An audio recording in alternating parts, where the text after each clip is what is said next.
Welcome back to another video.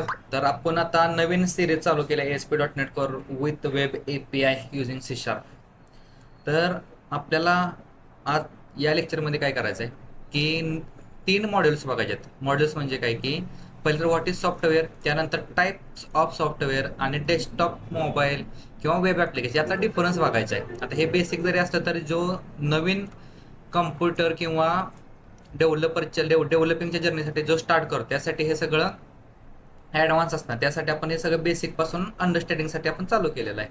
तर software म्हणजे काय की what is software. Software is काय की कलेक्शन ऑफ प्रोग्राम्स, इंट्रोडक्शन्स असतील किंवा त्याच्याबरोबर काहीतरी आपल्याला डेटा असेल, त्या सगळ्यांचा एक संग्रह म्हणजे एक सॉफ्टवेअर आहे.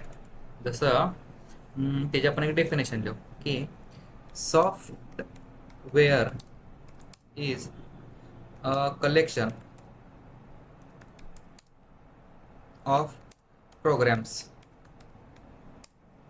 instructions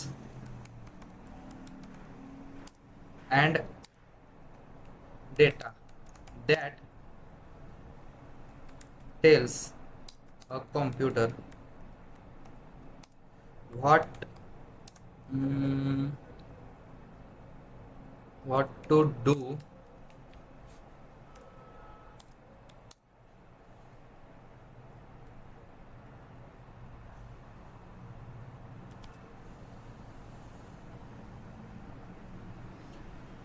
what to do and how to perform specific task. Okay, असं काहीतरी डेफिनेशन. आता याला जर मराठीत जर अर्थ समजून घ्यायचा असेल की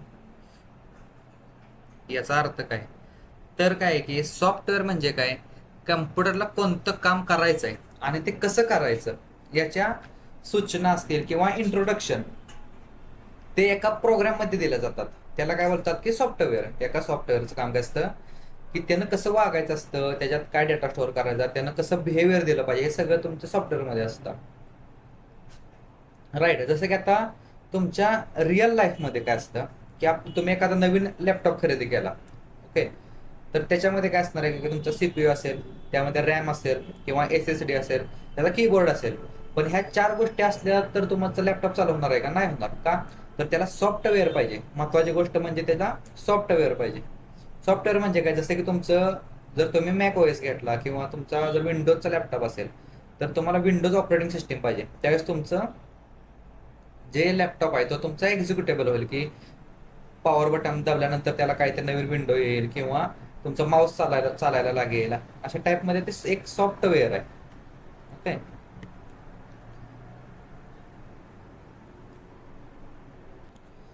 आता याला जर रिअल लाईफमध्ये जर एक उदाहरण घ्यायचं झालं ना, सपोज आपण एक नवीन कार घेतली, पण ते टाटा कंपनीची आपण एक कार घेतली किंवा महिंद्रा कंपनीची आपण XUV घेतली. तर XUV मध्ये काय असणार आहे, त्याचं इंजिन असेल, त्याचे व्हील्स असतील, स्टेअरिंग असेल, त्याचं फ्यूल असेल म्हणजे पेट्रोल असेल किंवा तो इलेक्ट्रिक असेल तर तो इलेक्ट्रिक असेल, बॅटरी वगैरे.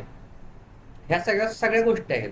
तर तुमची कार ऑटोमॅटिक चालणार आहे का? नाही. त्यासाठी महत्वाची गोष्ट काय पाहिजे, ड्रायव्हर. जसं ड्रायव्हरचं काम काय असतं की गाडी कुठची चालवायची, काय करायचं, तसंच सॉफ्टवेअरचं काम असतं की तुमच्या रॅमवरती तुमचा जो CPU असेल, तुमचा जो मदरबोर्ड असेल, त्याच्यावरती कसं परफॉर्म करायचं, कसं ऍप्लिकेशन वागवायचं, हे सगळं तुमच्या सॉफ्टवेअरचं काम असतं. ओके, आपण याची एक डायग्राम बघूया की नक्की कसं सॉफ्टवेअर कसं असतं ते.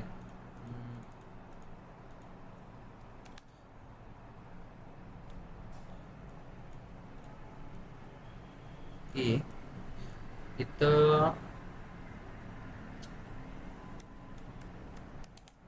कॉम्प्युटर, त्याच्यानंतर असेल हार्डवेअर,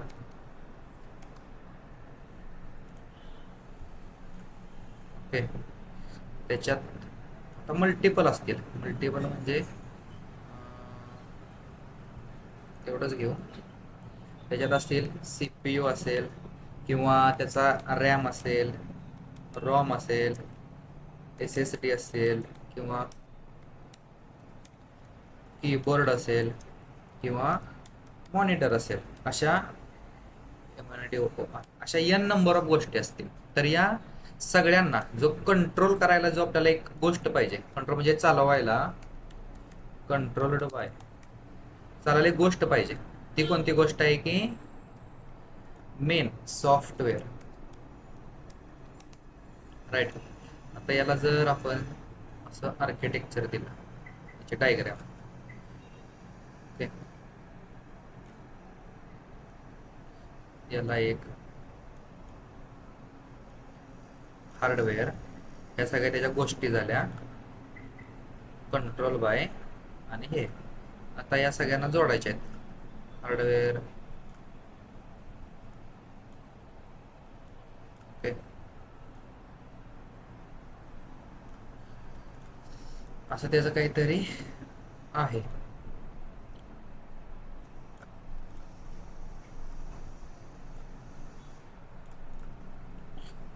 नेक्स्ट आहे की जर आपल्याला दुसरी एखादी डेफिनेशन बघायची असेल, आता दुसरी डेफिनेशन म्हणजे काय की इथं सॉफ्टवेअर इज अन इंटेजिबल, इंटेजिबल म्हणजे काय, इंटेजिबल पार्ट, त्याचा पण एक शब्दाचा अर्थ आपण देऊया, intangible part of a computer system that controls the hardware and enables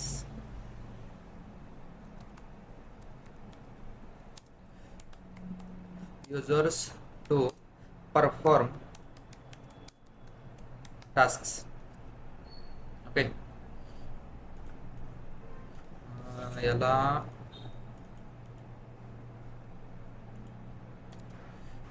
असं करू. आता इंटेजिबल याचा अर्थ काय असतो की ज्या गोष्टीला स्पर्श होत नाही, जसं की हा माझ्याकडे घड्याळ आहे, राईट, या घड्याळाला स्पर्श होतोय, पण बटन दाबल्यानंतर एखादं काहीतरी याच्यामध्ये लाईट लागणे असेल किंवा त्याच्यावरती टायमिंग दावलं, हे कुठं दिसतंय का, नाही दिसत, तर त्याला काय बोलतात की इंटेजिबल, ज्याला स्पर्श होऊ शकत नाही, राईट.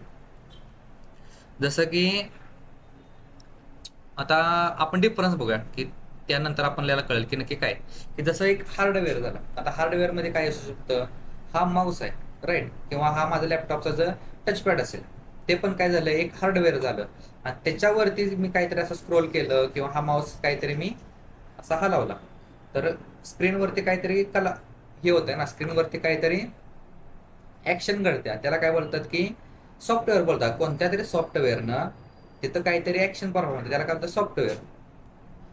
त्यानंतर अजून काय असू शकतं की तुमचं सीपीयू असेल, रॅम, SSD वगैरे, ज्याच्यात तुम्ही मेमरी स्टोअर करता, जसं की इथं तुम्ही दिसतं local disk C, local disk D, ह्या काय झाल्या तुमच्या, ह्या हे एक सॉफ्टवेअर आहे थोडक्यात, आणि ज्या दिसतात ते काय झाले तुमचे हार्डवेअर कंपोनेंट, ते हार्डवेअर झाले.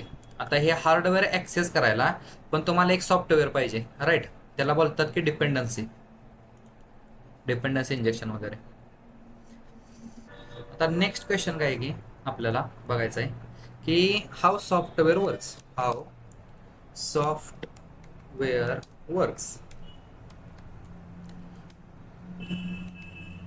आता सॉफ्टवेअर वर्क कसं होतं की सपोज एखादा आपल्याला कॅल्क्युलेटर आहे, जसं इथं मी एखादं ऍप्लिकेशन ओपन करतो, कॅल्क्युलेटर, ओके.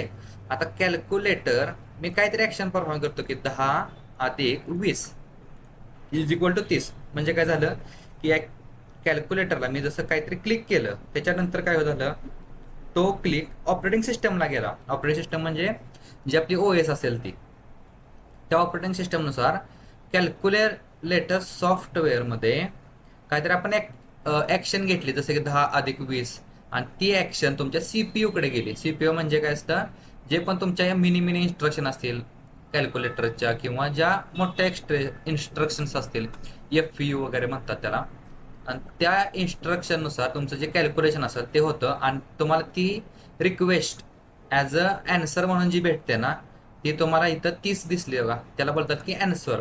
असं तुमचं सॉफ्टवेअर थोडक्यात वर्किंग होतं, राईट. इथं किंवा इथं करू.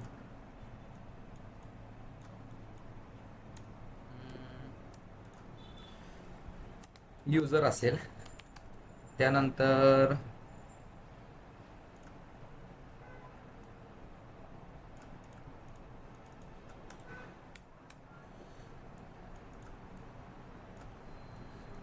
युजर असेल, ऑपरेटिंग सिस्टीम असेल किंवा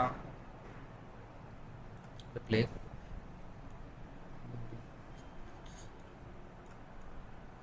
असं करू. युजर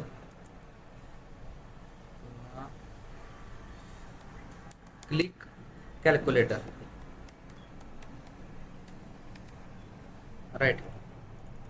त्याच्यानंतर असेल ऑपरेटिंग सिस्टीम,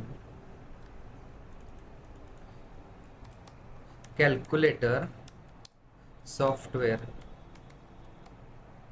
आणि कॅल्क्युलेटर सॉफ्टवेअर नंतर असं तुमचा CPU एक्झिक्युट्स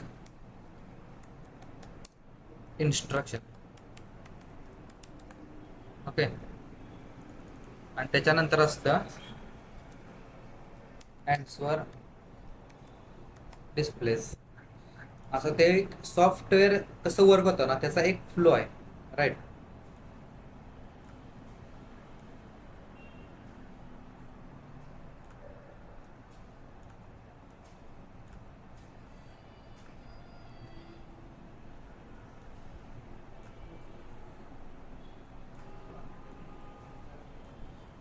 याला आपण काय करूया, असं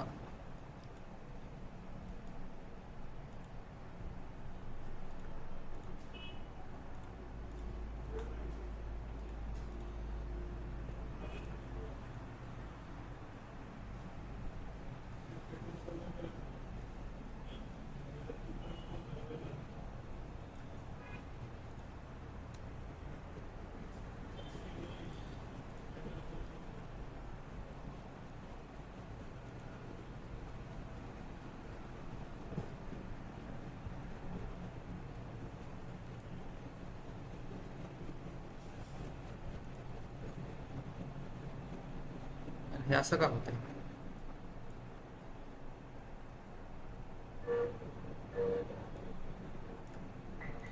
ओके, जाऊ द्या, त्यात एवढा टाइम नाही घालवायचा.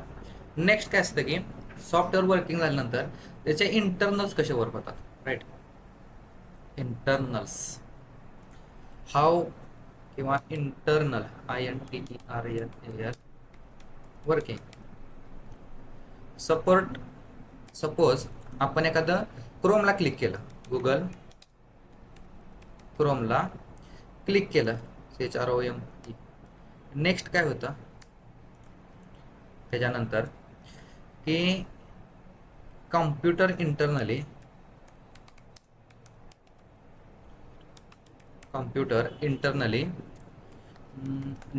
Does leave.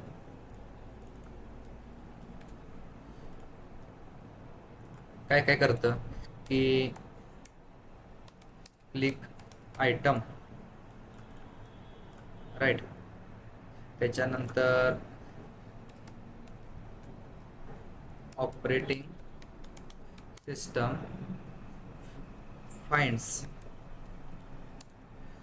chrome.exe.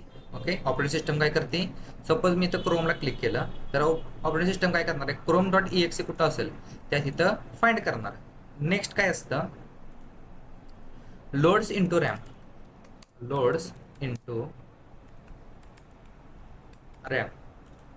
त्याच्या नेक्स्ट स्टेप काय असते, CPU एक्झिक्युट्स इन्स्ट्रक्शन. आता त्या इन्स्ट्रक्शन म्हणजे काय असतं थोडक्यात, की आता ह्या मी क्रोम EXE वगैरे लॉन्च केली आणि ती EXE ऑपरेटिंग सिस्टमनं ओपन केलं. तर जसं मी इथं नवीन एखादं अकाउंट घेऊ, इथं आता मी क्लिक केलं, ह्या सर्च बारला काहीतरी मी ChatGPT सर्च मारलं तर असं आलं काहीतरी. त्यानंतर नवीन विंडो तयार केली, त्याच्यात मी ॲमेझॉन सर्च मारलं तर ॲमेझॉनच्या वेबसाईट आलं. असं ह्या काय त्याला इन्स्ट्रक्शन झाल्या. ओके. तसं त्या CPUच्या एक्झिक्यूट इन्स्ट्रक्शन असतात. आणि लास्टला येतं ह्या इन्स्ट्रक्शन झाल्यानंतर क्रोम ओपन्स. ह्या विथिन सेकंड्स होतात, मायक्रो सेकंड्स. ओके. का तर आत्ताचे सॉफ्टवेअर, आत्ताचे जे CPU PC आहेत ना, तेवढे पॉवरफुल आहेत ना, काय बोलायलाच नको. नेक्स्ट आपल्याला काय बघायचं आहे की सॉफ्टवेअर कळलं आपल्यानंतर, आपल्याला त्याचं वर्किंग कळालं, त्याचं इंटरनल्स कळाले. नेक्स्ट आपल्याला काय बघायचं आहे की software development process. Okay. Software development process. Software development process काय आहे की पहिल्यांदा काय असणार की कोणतं पण सॉफ्टवेअर बनवतात की तुम्हाला लागते पहिल्यांदा रिक्वायरमेंट. ओके. त्याच्यानंतर काय असतं,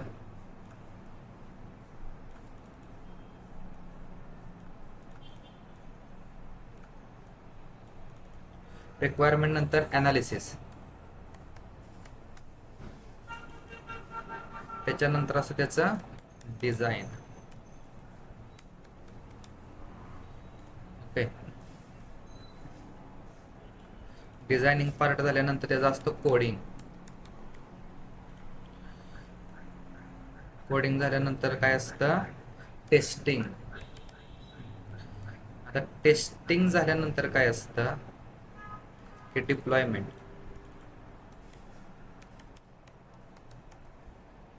डिप्लॉयमेंट झाल्यानंतर असं त्याच्यानंतर मग मेंटेनन्स. अशी ती सॉफ्टवेअरची लाईफ सायकल आहे की सॉफ्टवेअर कोणतं पण बनवताना तुम्हाला रिक्वायरमेंट काय काय लागतं, म्हणजे सॉफ्टवेअर तयार करण्याची प्रोसेस काय असते.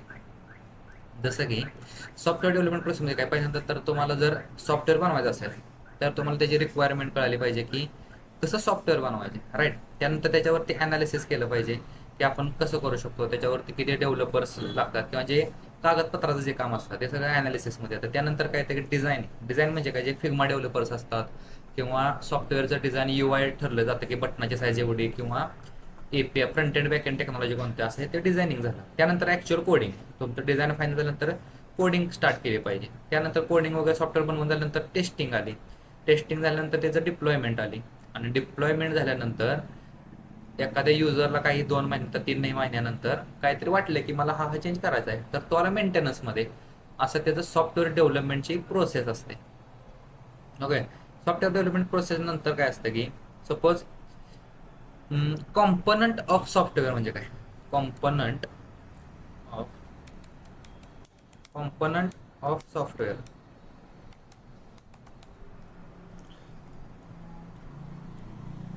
आता कॉम्पोनंट सॉफ्टवेअर मध्ये काय असतं की तुमचा सोर्स कोड असेल, एक्झिक्युटेबल फाईल असेल किंवा कॉन्फिगरेशन फाईल असेल. त्याच्यानंतर तुमचं अजून काय असू शकतं, डॉक्युमेंटेशन असतील, लायब्ररीज असतील, डेटाबेस स्क्रिप्ट्स असतील, रिसोर्स असेल जसं की इमेजेस असेल किंवा आयकॉन्स असतील, राईट. जसं की आपण एखादा ASP.NET कोरचा एक प्रोजेक्ट बनवतोय, त्याच्यामध्ये काय असणार आहेत की कंट्रोलर्स असतील, मॉडेल्स असतील, सर्व्हिसेस असतील, रिपॉझिटरीज असतील, प्रोग्राम.cs असेल, ॲप सेटिंग.json अशा मल्टिपल फाईल्स असतात. या सगळ्यांना एकत्र करून जे पण ऍप्लिकेशन बनतं त्याला सॉफ्टवेअर म्हणतात. जसं की आता मी एक डेमोसाठी एक ऍप्लिकेशन ओपन करून दाखवतो की आता हे ऍप्लिकेशन आहे, राईट. आता ह्याच्या सोल्युशन एक्सप्लोररमध्ये जर मी चेक केलं तर बघा एवढ्या सगळ्या फाईल आहेत. या सगळ्या फाईलला एकत्र करून जे एक्झिक्युटेबल बनेल किंवा त्याचे जे पण काय त्याची बिल्ड बनेल, ओके, मॉडर्न लँग्वेजमध्ये आता त्याला बिल्ड म्हणतात. जे पण काय बिल्ड बनेल त्याला तुमचं एक ॲज अ सॉफ्टवेअर कंडक्ट केलं जातं. आता याच्या पुढचा पार्ट, मेन पार्ट काय आहे की तुम्हाला सॉफ्टवेअर कळालं तर हे कॉम्पोनंट्स जरी नाही दिले तरी लिहायला नाही लागले तरी चालतील की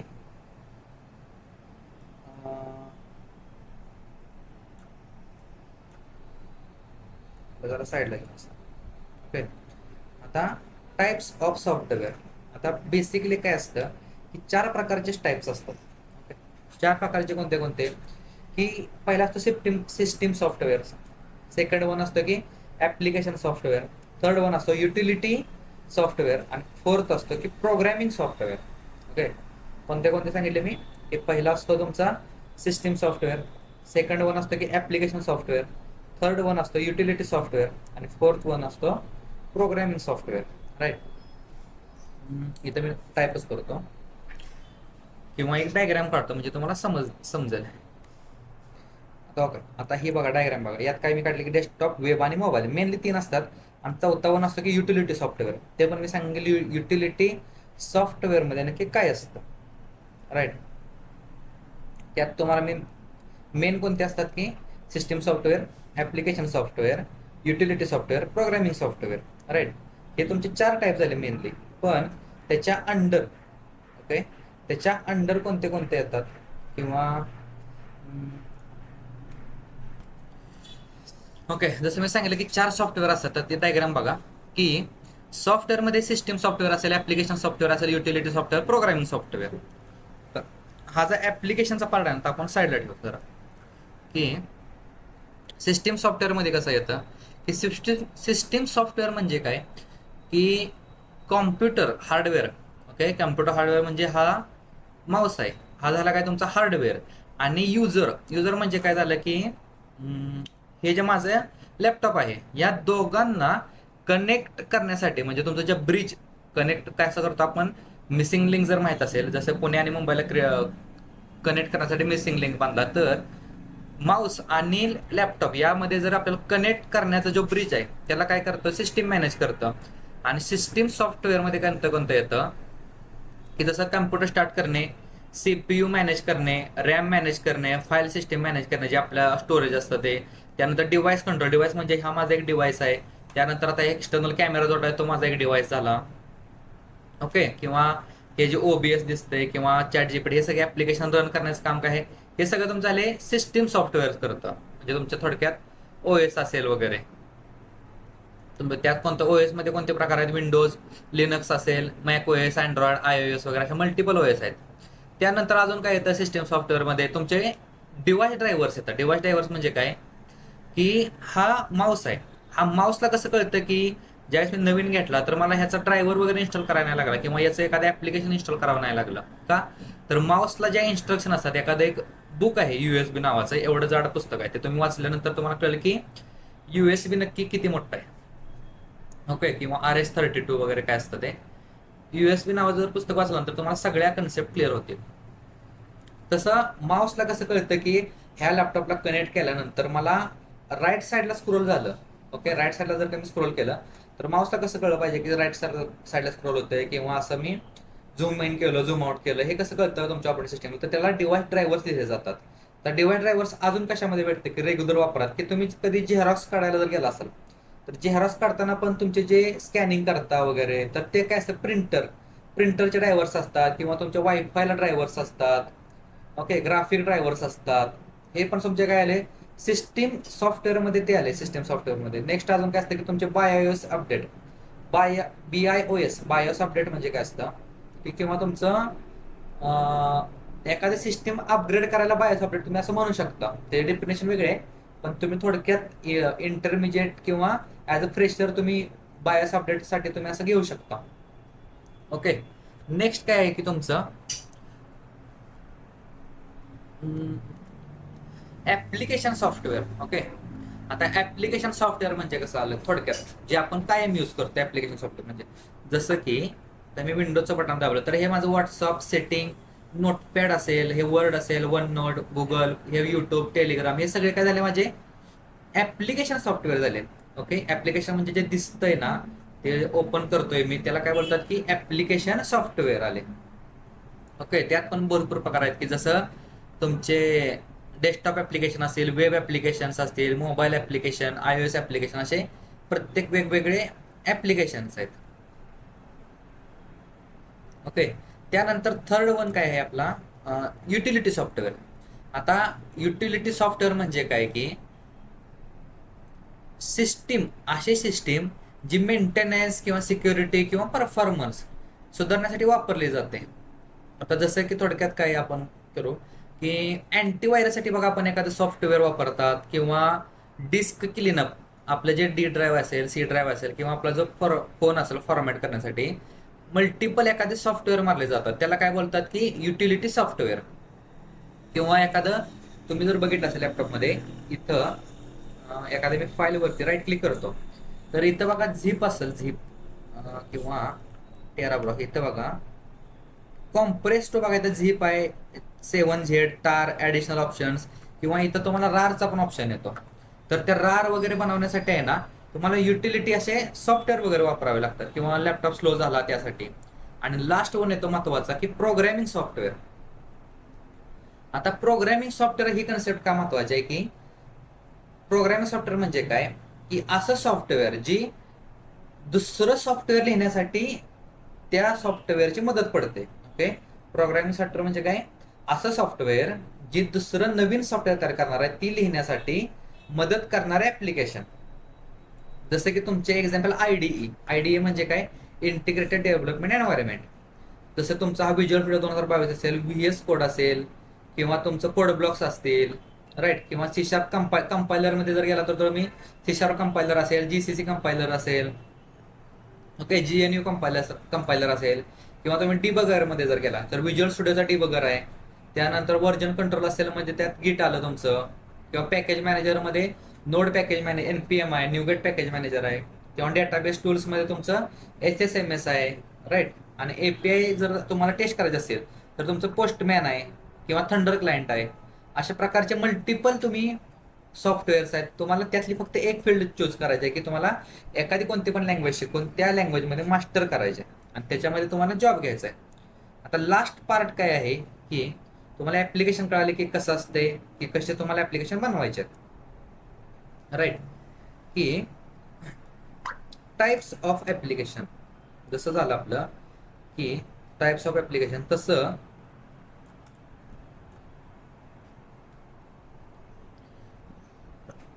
डेस्कटॉप, वेब आणि मोबाईल यामध्ये डिफरन्स बघायचा. आता डेस्कटॉप ऍप्लिकेशन म्हणजे कसं, लॅपटॉपमध्ये जे दिसतंय ते झालं डेस्कटॉप ऍप्लिकेशन, राईट. नेक्स्ट काय आहे, की वेब ऍप्लिकेशन. आता वेब ऍप्लिकेशन म्हणजे काय, ही वेबसाईट वरती मी काहीतरी, आता हे एक ऍप्लिकेशनच झालं, की वेबसाईट वरती मी इरेजर.io वरती मी काहीतरी ड्रॉइंग काढतोय, त्यावरती काहीतरी मी नोट्स काढतोय, तर ते काय झालं, वेब ऍप्लिकेशन झालं. आणि थर्ड वन काय आहे, की मोबाईल ऍप्लिकेशन. आता मोबाईल ऍप्लिकेशन म्हणजे काय, की जसं की हे मेसेजिंगचं ऍप आहे, ओके, किंवा काहीतरी माझं व्हॉट्सअप आहे, तर हे काय झालं, माझं ऍप्लिकेशन झालं, राईट. हे झाले तुमचे 3 प्रकार. आता त्याच्यामधला जो पहिला प्रकार आहे, जसं मी सांगितलं, की डेस्कटॉप ऍप्लिकेशन. आता डेस्कटॉप ऍप्लिकेशन मध्ये काय येईल, जसं की कॅल्क्युलेटर येईल, राईट. किंवा असे मल्टिपल ऑप्शन आहेत, तुमचे व्हिज्युअल स्टुडिओ असेल, ॲडॉब फोटोशॉप असेल, ओके. आता त्याचं ऍडव्हान्टेज काय आहे, की तुम्ही त्यात इन्स्टॉलेशन रिक्वायर्ड म्हणजे EXE इन्स्टॉल करून तुम्ही इन्स्टॉल करू शकता, त्याला ऍडिशनल वगैरे काय लागत नाही. त्यानंतर तुम्ही जास्त परफॉर्मन्स जर पाहिजे असेल तर त्यासाठी वापरू शकता, किंवा ऑफलाईन जर काम करायचे असतील, किंवा हार्डवेअरचं जर डायरेक्ट एक्सेस पाहिजे असेल. हार्डवेअर म्हणजे काय, USB कनेक्ट केला, एखादा स्कॅनर कनेक्ट केला, तर तसले जे हार्डवेअर्स आहेत, किंवा प्रिंटर कनेक्ट केला, त्याचा जर ऍक्सेस पाहिजे असेल तर तुम्ही वापरू शकता. आता त्याचं डिसएडव्हान्टेजेस काय आहे, की प्लॅटफॉर्म डिपेंडेंट आहे. आता प्लॅटफॉर्म डिपेंडेंट म्हणजे काय, जसं मी एखादं मोबाईलचं ऍप्लिकेशन आहे, ती मी आयफोनमध्ये चालवू शकत नाही, किंवा ते ऍप्लिकेशन मी लॅपटॉपमध्ये चालवू शकत नाही. तर ते झालं त्याचं डिसएडव्हान्टेजेस, ओके. जसं की visual studio, VS code, okay. VS code जर माझ्या मोबाईलमध्ये चालला तर माणसाने लॅपटॉप घेतलेच नव्हते, सगळं प्रोग्रामिंग व्हीएस कोडमध्येच केलं असतं, बरोबर आहे ना. तसं आता सेकंड वन काय आहे, की तुमचं web application, okay. Web application म्हणजे काय आलं, की तुमचं जीमेल, फेसबुक, इंस्टाग्राम आलं, किंवा तुम्ही लिंक्डइन वापरू शकता, युट्यूब वापरू शकता. हे सगळे झाले काय, वेब ऍप्लिकेशन झाले, जे तुमचं वेबसाईट थ्रू एखादं ऍप्लिकेशन चालतं. वेबसाईट आणि वेब ऍप्लिकेशन यामध्ये 2 डिफरन्स आहे.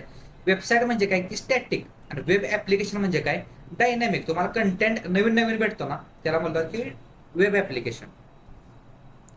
आता वेब ऍप्लिकेशनचा फायदा आणि तोटा काय, की थोडक्यात, की तुम्ही ते कोणत्या पण लँग्वेज मधून बनवू शकता, की HTML, CSS, JavaScript, angular, next असेल, रिॲक्ट असेल वगैरे, ओके. ओके, जसं मी सांगितलं तुम्हाला, की टेक्नॉलॉजी डिपेंड. जसं बॅकएंडला तुम्ही काय करू शकता, ASP.NET, किंवा जावा वापरू शकता किंवा नोड.js वापरू शकता किंवा पायथॉन वगैरे वापरू शकता. डेटाबेससाठी SQL असेल, MySQL असेल किंवा PostgreSQL असेल, अशा टाईपचे तुम्ही मल्टिपल डेटाबेस वापरू शकता. ॲडव्हान्टेज काय आहे की तुम्हाला इन्स्टॉलेशन काय लागत नाही वेब ॲप्लिकेशनमध्ये. ओके, ॲक्सेसिबल सगळीकडनं होतं. नवीन अपडेट काय असेल तर ते लगेच होतात. आणि क्रॉस प्लॅटफॉर्म म्हणजे एकच वेबसाईट बनवा आणि प्रत्येक डिव्हाइसवरती चालवा. फक्त डिसएडव्हान्टेज म्हणजे काय की त्याचं की त्याला इंटरनेट शिवाय वेब ॲप्लिकेशन चालू शकत नाही. राईट. त्यानंतर डेस्कटॉप ॲप्लिकेशन असेल, आता हे जसं डेस्कटॉप ॲप्लिकेशन आहे त्याच्यापेक्षा हे स्लो चालतं वेब ॲप्लिकेशन. का तर जसं इंटरनेटचा परफॉर्मन्स त्यानुसार चालतं. आणि ब्राउझर डिपेंडंट आहे. जर एखाद्या मशीनला ब्राउझर होत नाही, असं होत नाही म्हणा, पण ब्राउझर नसेलच तर तिथं वेब ॲप्लिकेशन चालू शकत नाही, असं आहे. त्यानंतर मोबाईल ॲप्लिकेशनमध्ये काय असेल की व्हॉट्सअप असेल, इंस्टाग्राम असेल, गुगल मॅप्स असेल, फोनपे, गुगल पे असेल. ओके, ते तुम्ही वापरू शकता. ते आता कशातनं बनवतात की जावा, कोटलिन किंवा डॉटनेटचं मावे म्हणून एक आहे किंवा फ्लटर म्हणून एक आहे. आता असे बनवू शकता. IS म्हणायचं असेल, स्विफ्ट, ऑब्जेक्टिव्ह सी, अशा पद्धतीने तुम्ही बनवू शकता. ओके, आणि त्याचं ॲडव्हान्टेज काय आहे की कॅमेरा ॲक्सेस राहतो मोबाईलचा, त्यानंतर GPS access, notification, offline support राहतं. आणि डिसएडव्हान्टेज म्हणजे काय की प्लॅटफॉर्म स्पेसिफिक. प्लॅटफॉर्म म्हणजे अँड्रॉइडचं ॲप्लिकेशन अँड्रॉइडमध्ये, जसं मी सांगितलेलं डेस्कटॉपचं ॲप्लिकेशन डेस्कटॉपमध्ये चालतं, तशा टाईपमध्ये. आता महत्त्वाचा मुद्दा की एवढं सगळं मी रामायण का सांगितलं की ASP.NET कुठं नक्की वापरतात, बरोबर. आता ASP.NET जर का मी आर्किटेक्चर काढलं तर पहिल्यांदा काहीतरी डेस्कटॉप, जसं की डेस्कटॉप ॲप्लिकेशन तुम्ही बनवता, ते जर तुम्हाला डेटाबेसशी कनेक्ट करायचं असेल तर ते तुम्ही कसं करणार, डेस्कटॉप ॲप्लिकेशन आणि डेटाबेस असं तुम्ही कनेक्ट करू शकता. पण जर का तुम्ही ASP.NETचं वेब API बनवल्या तर तुम्ही त्या API तुम्ही डेस्कटॉप ॲप्लिकेशनमध्ये वापरू शकता, वेब ॲप्लिकेशनमध्ये वापरू शकता किंवा तुम्ही मोबाईलमध्ये वापरू शकता. म्हणजे काय झालं, एकच API बनवायची आणि सगळीकडे वापरायची. ओके, सिंगल यूज आणि multiple device can apply that's API is called .NET core web API. आणि महत्त्वाचं सिक्युरिटी जास्त तिथे भेटलेलं आहे .NET कोर वेब API ला. यासाठी आपल्याला .NET कोर वेब API शिकायचं आहे. ओके, भेटूया नेक्स्ट व्हिडिओमध्ये. व्हिडिओ आवडला तर लाईक करा, फॉलो करा आणि टेल अँड टिक चॅनलला सबस्क्राईब करा. असंच व्हिडिओ आपण पाहत राहू.